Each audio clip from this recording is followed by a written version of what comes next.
আসসালামু আলাইকুম, কেমন আছেন সবাই? আশা করছি ভালো আছেন। আমিও অনেক অনেক বেশি ভালো আছি। নতুন আরও একটি ব্লগ ভিডিও নিয়ে হাজির হয়েছি। আশা করছি সবার কাছে ভালো লাগবে। আজকে আমি গরুর মাংস দিয়ে বিরিয়ানি রান্না করব। তো কি কি লাগছে তা আগে বলছি।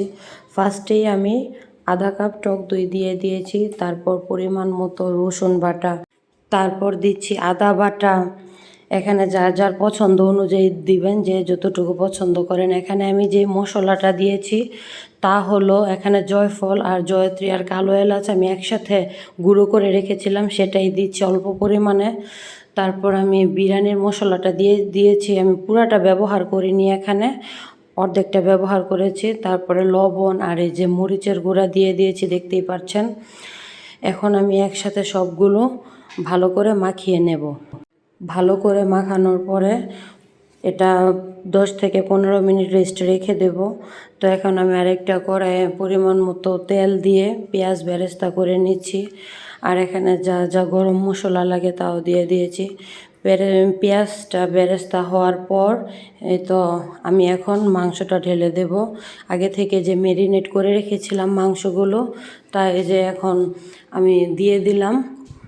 এই ম্যারিনেট করা মাংসের সাথে পেঁয়াজ বেরেস্তা খুব ভালোভাবে মাখিয়ে নেব। এভাবে বাড়তি মশলা দিয়ে মাংসটা ম্যারিনেট করে রাখলে বিরিয়ানির মাংসের মশলাটাও পুরোপুরি লাগে না, এবং এভাবে রান্না করলে খেতেও খুব ভালো লাগে। ফ্রাই প্যানে মাংসটা ভালো মতো কষিয়ে আমি অল্প পানি দিয়ে মাংসটা পুরোপুরি সিদ্ধ করে নেব। মাংসের এই হাঁড়িটা আমি অন্য চুলায় বসিয়ে বিরিয়ানি রান্না করার জন্য এই চুলায় আরেকটা হাঁড়ি বসিয়ে দিয়েছি। তো আমি পরিমাণ মতো তেল দিয়ে বিরিয়ানি রান্নার পোলার চালগুলো আমি ভালো করে ভেজে নিচ্ছি। খুব ভালোভাবে আমি 10 থেকে প্রায় 15 মিনিট চালগুলো ভালোভাবে ভেজে নিয়েছি। চালগুলো যদি ভালোভাবে ভাজা না হয় তাহলে বিরিয়ানি রান্নার পরে ঝরঝরে হবে না। আমি পরিমাণ মতো লবণ দিয়ে চালগুলো ভালোভাবে ভেজে নেব। তো ওই দিকে ওই চুলায় মাংসগুলো কষানো হচ্ছে আর এই দিকে চালগুলো ভাজা হচ্ছে।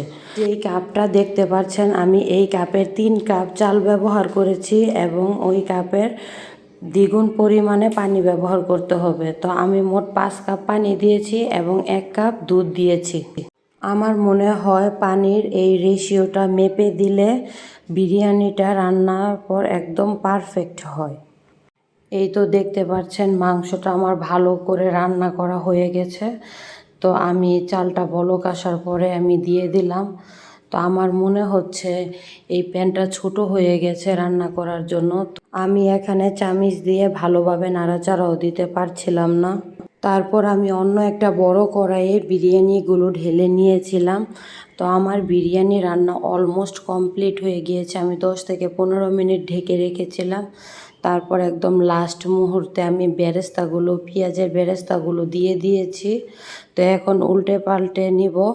তো আমার রান্না অলমোস্ট কমপ্লিট হয়ে গিয়েছে। যারা এতক্ষণ ধৈর্য ধরে ভিডিওটি দেখেছেন সবাইকে ধন্যবাদ।